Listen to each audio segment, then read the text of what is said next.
Hello. Okay, so it's a bit of a, uh, I guess more of a re-explain or about uploaded, basically is what we're trying to get to after the oohs and ums. After watching and listening to a couple of uh, other stories, I finally get the more of a contrast or a parallel to in the series season one of Uploaded, and I'm hoping we get more later on. Season 2 has been confirmed, but I don't know if they're really filming anything yet because of the damn virus. Fingers crossed here, peoples. Fingers crossed we get this antiviral out by November, so we can get our lives back together and I can get that second job. Now, point being, the subtleties, if you didn't know about certain things like the circles of hell or Dante's Inferno, however you want to know your circles by, um, the okay, basically, like in the near future, I could totally see this being our future, near future, the next 50 years or so. Of there's established not hierarchy but levels of quality and luxury within it. So you get an instance of the hotel, but the more you pay for it, and they have different people. They show the different people. They show where our lead character is at. He's in the mid ground. So much like the first level of hell, it's just like Earth, but only with a slight inconveniences. The fly in the ointment, though it's really top grade ointment, it's not perfect, you know. And due to the fact that he is completely locked out of his funds, which was never actually explained past the first episode, pilot episode, or what have you, he has to rely on everyone else to basically do any kind of legwork for him. So he can't pay for any of the virtual meals.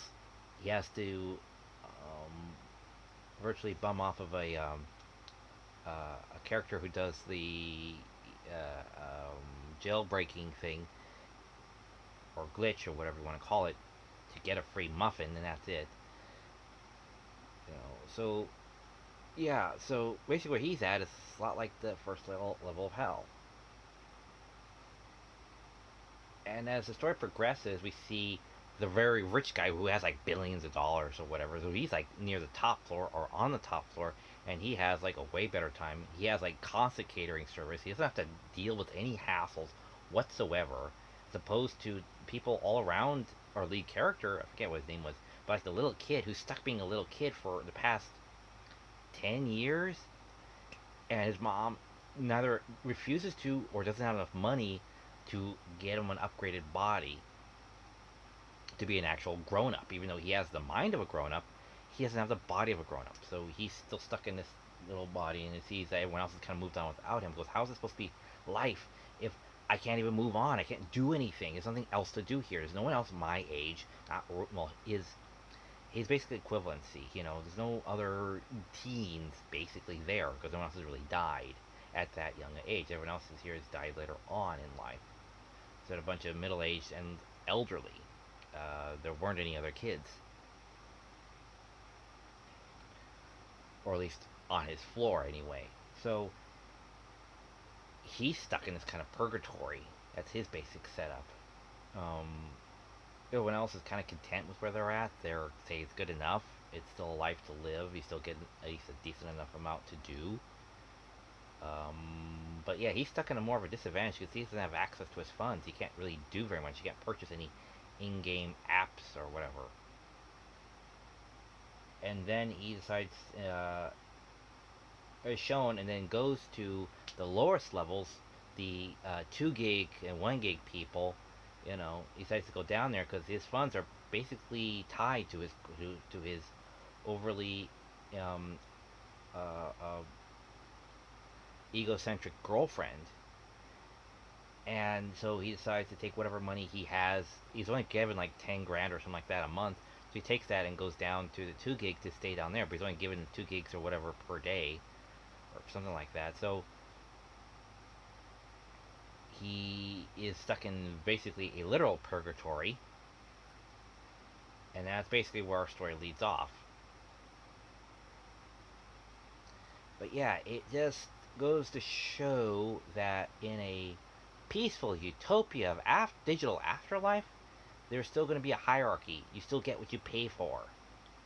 And if you don't have these funds and stuff set up properly, you're going to have to be, you know, much like being homeless or jobless, you still have to be, you know, heavily dependent on others on the outside to maintain funds and do things. I'm too bad there's no real work on the inside. I guess it probably would have been something for people to do other than give them scavenger hunts and basic arts and crafts. But yeah, it's also a bit good of a morality tale to show you what happens when you corporatize afterlife or virtual afterlife instead of just, just stop, you know, stop being such a corporation inside the game. It's just, give everyone free reign, and give everyone like their own, like what universe do you want to be in? Do you want to be in the fantasy, the sci-fi, a drama? What setting do you want to be in? And say, here, be free. Go, if this is your jam, then go off and live and prosper. You know the rules. You know how shit works here. Go go hunt some orcs or whatever. Level up like in, well, almost any, well, except for the overpowered isekai, but like in was it in another world with a goddess, or in another world with your mom. Apparently, you're not the lead character mom, so you're not that overpowered. But you get what I mean. Like, start from the bottom and get a basic start, be given a basic starter pack and start leveling up. You know, this is just where you're stuck. You know, but it's a slow burn mystery, which sucks balls because by the end, it's like there really is a conspiracy out to get me. What was your first fucking clue? Like I said before in my previous video, it gets a little annoying with the slow burn mystery. The guy literally tells it to your face. So what, you really think people like you weren't murdered? And laughs and walks in the house like, huh, I wonder what he meant by that. It's like, what the fuck do you think he's talking about? You were murdered. You had $1 million idea and you were murdered. Duh. Don't you think you want to talk about, what happened that last day while still alive? I'm pretty sure that'd be prevalent on anyone's mind.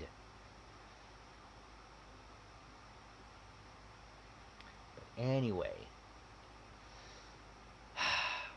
but that aside, anyway, I'm looking forward to next season and seeing where the show goes from there. Maybe they show him spending time on the top floor for a while. Again, I don't know. I'm just captivated by the concept of the show. I really do like technology, even though I can't code at all. Even with instructions from my brother. Yes, he did that once for me on the old Commodore. Um, so, that's about it.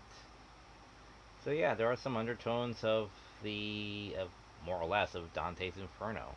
Well, not Dante, but like the journey into hell, basically. But yeah, we shall take care. We shall.